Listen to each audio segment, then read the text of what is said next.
ኢቃማ በግል አሰራልሻለሁ። እንደፈለግሽ ወጥተሽ ገብተሽ እኔ የምፈልግሽ ለስራ ነው። ዘመዶችሽ ጋር መገናኘት ትችያለሽ፣ ጓደኛ ጋር መገናኘት ትችያለሽ። ቅመሞችዬ አሁን ምን ትሉኛላችሁ ስለ ኢቃማ ያለውን ጉዳይ ማለት ከልቤ ያልጠፋ ያለው ጉዳይ ምንድነው? በጣም አሞኝ ራሴን መቆጣጠር አቅቶኝ ራሴን አሞኛል። ጅስሜ ሁሉ በጣም ያንቀጠቅጠኛል። እንግዲህ ያው ስቱዲዮዬ እንዴት አያችሁት? ስቱዲዮዬ አምሮበታል አይደለ? ከስተዛሬው ለየት ያለ ነው። ደግሞ ሌላ ስቱዲዮ አለኝ በጣም የሚገርም የሚያስቅ ማለት ነው። ያንን ደግሞ አንድ ቀን ቪዲዮ ሰራላችኋለሁ።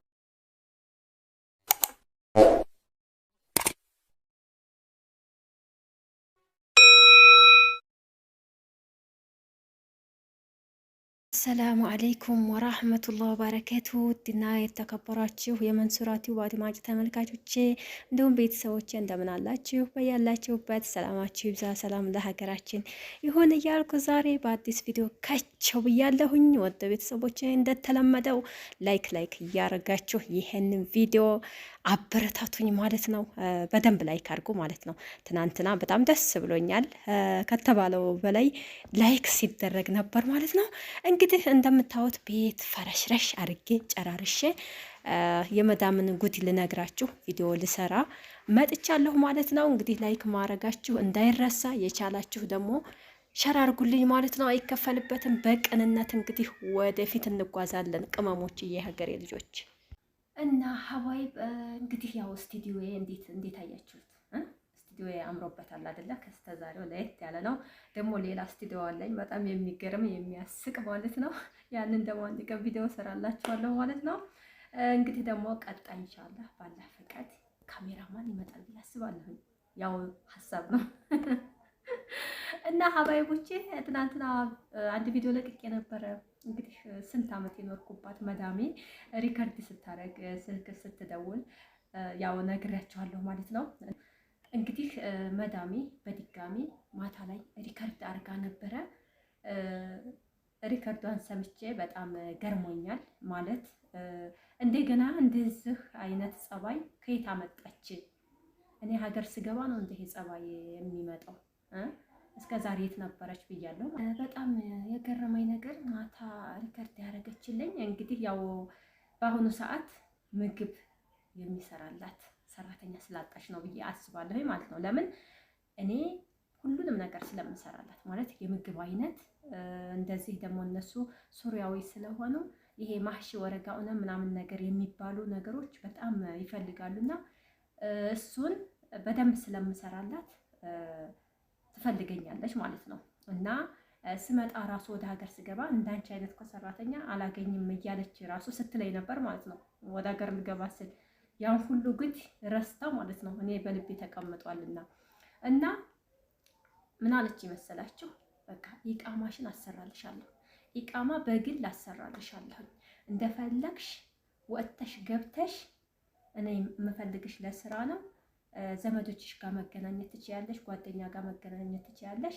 ምንም ሳትጨናነቂ ትሰሪያለሽ እና ኢቃማሽን ላሰራልሽ፣ ጥሩ ደሞዝም እከፍልልሻለሁ፣ ካለፈው የተወሰነ ጨምራለሁኝ ብላ ሪከርድ አደረገችልኝ ማለት ነው። እኔ ደግሞ ደሞዝም አልታየኝም ኢቃማውም አልታየኝም ማለት ነው።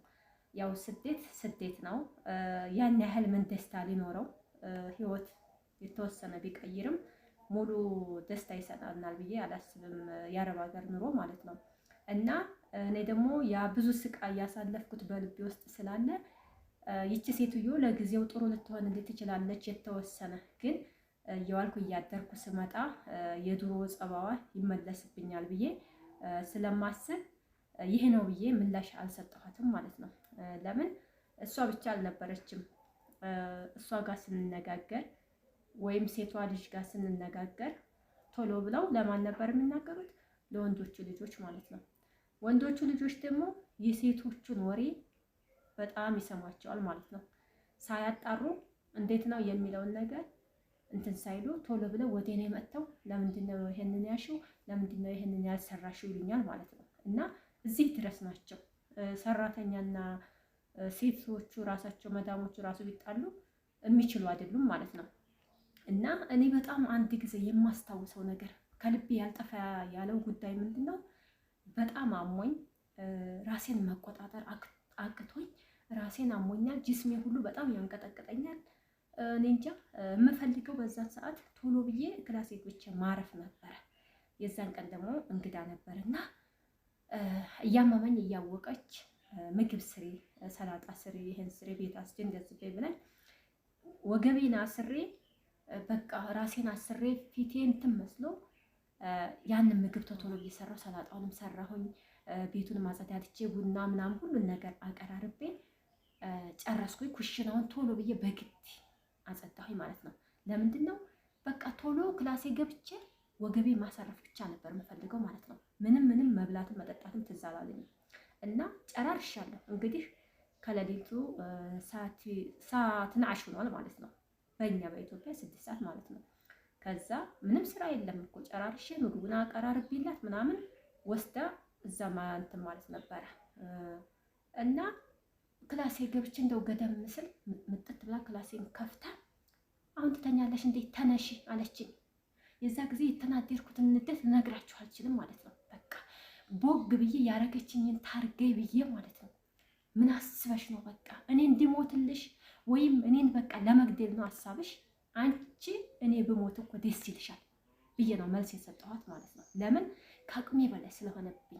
እንዳውም እንደዛ ስሰራ አዝና አረፍ በይ ተዩ ትለኛለች የሚል ሀሳብ ነበረ። እንኳን ልትለኝ ክላሴ መታ እንደዛ ስትለኝ በጣም እየጮኩ ነበረ። እሷም እንደዛ አትበይኝ እያለች ያው ተናደደች። ወዳውኑ ግን ለወንድሟ ተናገረች ማለት ነው። መንሱር እንዳለችኝ እንዳለች ብላ ግን እሱም መጥቶ ደግሞ ሌላ ነገር ተናገረኝ ማለት ነው። እኔም አስረዳሁት ከኔ ጋር ያለውን ሀቅ። ግን ያ ነገር እንዴት ብሎ ከውስጥ ይጠፋል። አሁንም መልሽ እነሱ ጋር በሄድ ያለፈው ጉዳይ ይደገማል ብዬ ነው የማስበው ማለት ነው። በጣም እንትን ናቸው ከሚባለው በላይ ማለት ነው። እኔ ጓደኞችን ሊመሰክሩልኝ ይችላሉ በእነሱ በጸባያቸው ሁኔታ ማለት ነው። እና እንደዛ ስለሆነ እኔ እሷ ኢቃማ አሰራችልኝ፣ ደመወዝ ጨመረችልኝ፣ ለእኔ ትልቅ ደስታ ነው ብዬ አላስብም ማለት ነው።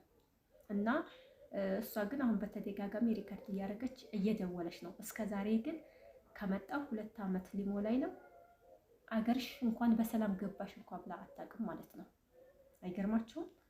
እና ያው ሰራተኛ እኔ ከመጣሁ በኋላ 6-7 ሰራተኛ አምጥታለች። በወራቸው በ2 ወራቸው እንደዛ ነው የሚመለሱት ማለት ነው። እና እኔን አሁን እንግዲህ ያው እዛ ከሄድኩኝ ያው ጽዳትም ምግብም በእኔ ነው የሚሆነው ማለት ነው። ሌላ ሰራተኛ ቢኖርም ይሄዳሉ። ለምን ቤተሰብ የለም ማለት ነው። ደግሞ ከስራ ብዛት ማለት ነው የሰዎቹ ጸባይ ጥሩ መሆን ይሻላል። ስራ ቢበዛባችሁም ምንም ቢቸግራችሁም ሰዎቹ ጥሩ ከሆነ ዘና ብላችሁ አረፍ ብላችሁ የተወሰነ ሰዓት ራሳችሁን አዳምጣችሁ ወደ ስራችሁ መግባት ትችላላችሁ ማለት ነው። ያ ሰውዬ መጥፎ ከሆነ ግን ስራ ባይኖር ራሱ ሁልጊዜ በቃ ምን ትለኝ ይሆን አረፍሽ ትለኝ ይሆን እንደዚህ ትለኝ ይሆን እያልን ውስጣችን በሀሳብ ይጎዳል ማለት ነው። እና እኔ ስራ ባይበዛም እዛ ቤት የጸባያቸው ሁኔታ በጣም ልቤን ስላቆሰለው አሁን ምንም አይመስለኝም ማለት ነው። እና ቅመሞችዬ አሁን ምን ትሉኛላችሁ ስለ ኢቃማ ያለውን ጉዳይ ማለት ነው? ጥሩ ነው ወይስ መጥፎ ነው የሚለው ነገር ለእኔ ደግሞ በጣም ስለከበደኝ ነው። ብቻ ኢንሻአላህ ሁሉም ነገር የአላህ ፈቃድ ነው። አላህ ያለው አይቀርም። እንግዲህ ጤና ይስጠን። ወደፊት ያለውን ነገር አየዋለሁኝ። ግን ያችን ሴትዮ እኔ እንጃ ሀገር እኮ ስገባ ደህና ገባሽ እያላለችኝ ሴት ናት ማለት ነው። ሀገር ስገባ እኮ 5 ዓመት ከ7 ወር ስቀመጥ 1 ብር ሀዲያ እኮ አልሰጠችኝም። አይገርምም? 1 ብር ሀዲያ እሱም አልገረመኝም እኔ ማለት ነው። አልሐምዱሊላህ ረብል ዓለሚን። ከዛ ቤት መውጣት የምፈልገው በሰላም እግርና እጅን ይዤ ስለነበረ ማለት ነው። በዛው ልክ ደግሞ ስንት መዳሞች አሉ ባይን የሚያዩዋቸው የኖርኩባቸውም ማለት ነው። የሰው ምንነት የሚረዱና ሰው ነው ብለው የሚያስቡ አሉ ማለት ነው። እና እነዛን ሳይድ የነዚህ ደግሞ በጣም ለየት አለብኝ ማለት ነው። እና ያው ቅመሞችዬ እናንተንም አላህ አግዟችሁ በሰላም ያሰባችሁት ሁሉ ተሳክቶላችሁ ሀገራችሁ እንድትገቡ አላህ ያመቻችላችሁ ማለት ነው። እንግዲህ በእኔ ቪዲዮ ያለውን አስተያየታችሁን እፈልጋለሁኝ። ኮሜንታችሁን እፈልጋለሁኝ። አስቀምጡልኝ። ቪዲዮውን እስከ መጨረሻው ተከታተሉት ማለት ነው። ውድ ሀገሬ ልጆች የዛሬው ቪዲዮ ይህን ይመስላል። ወሰላሙ አለይኩም ወራህመቱላሂ ወበረካቱሁ።